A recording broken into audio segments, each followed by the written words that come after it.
Hi, Mike Roby here, and I've got my history hat on today because we're talking about a person I admire. Now, this guy's Greek. He is a visionary general, a warrior king. He revolutionized combat for centuries after he left, and he led from the front.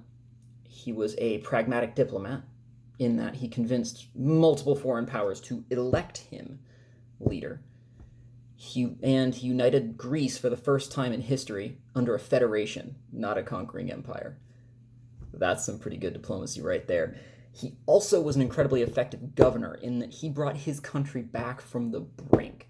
We'll get to that later, but he was an incredible historic person. But he wasn't Alexander the Great. He was Alexander's dad, Philip II Macedonicus. So, just to start out with any historical character, I'm a history buff. I love talking about military achievements. Let's start there.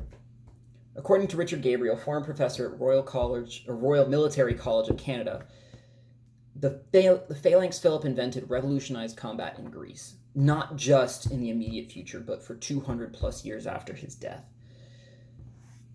And he also points out in his book, Philip II of Macedon, Greater Than Alexander, this great warrior king personally took the field in 28 separate campaigns over 23 years as king.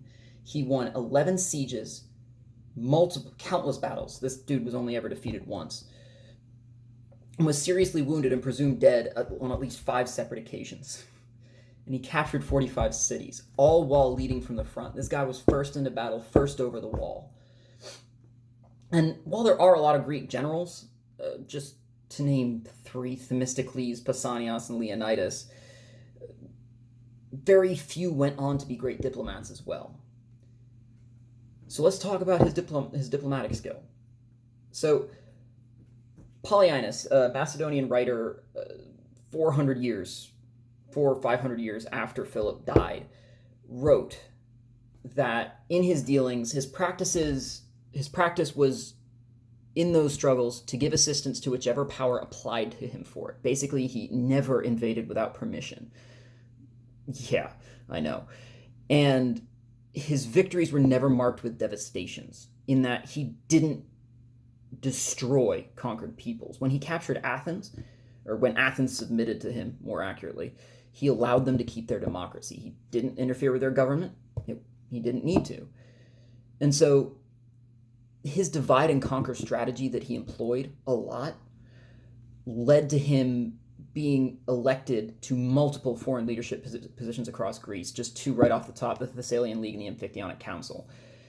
And he also formed the League of Corinth, which, like I said in the introduction, was the first time in history that all of Greece was united. And it wasn't as a conquering empire, which is just mind-blowing. He created a federation, a body that elected its own leader. This is the age of empires. This is supposed to be just people conquering each other, and this guy made a federation.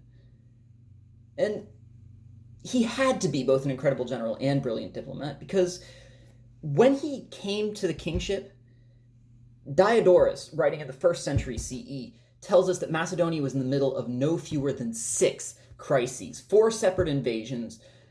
Illyrians, Athenians, Thracians, Paeonians, the national army and the previous king had both been annihilated less than a year before he assumed the kingship. There were multiple claimants to the throne, which is why everyone was invading in the first place. And Philip was not only able to reconstitute the country, he was not only able to beat every single foreign invasion back and deal with every other foreign claimant, he was also able to create that League of Corinth. He brought Macedonia back to basically superpower status with his incredible military skill and diplomatic skill. So why was he admirable? Well, he saved his country from destruction. He left his nation master of a Greek federation. He saw himself elected to multiple foreign powers, foreign leadership positions. He left his son, Alexander, a military that allowed him to overthrow the superpower of his day. Without Philip, there would have been no Alexander the Great. That's why I admire Philip. Thank you.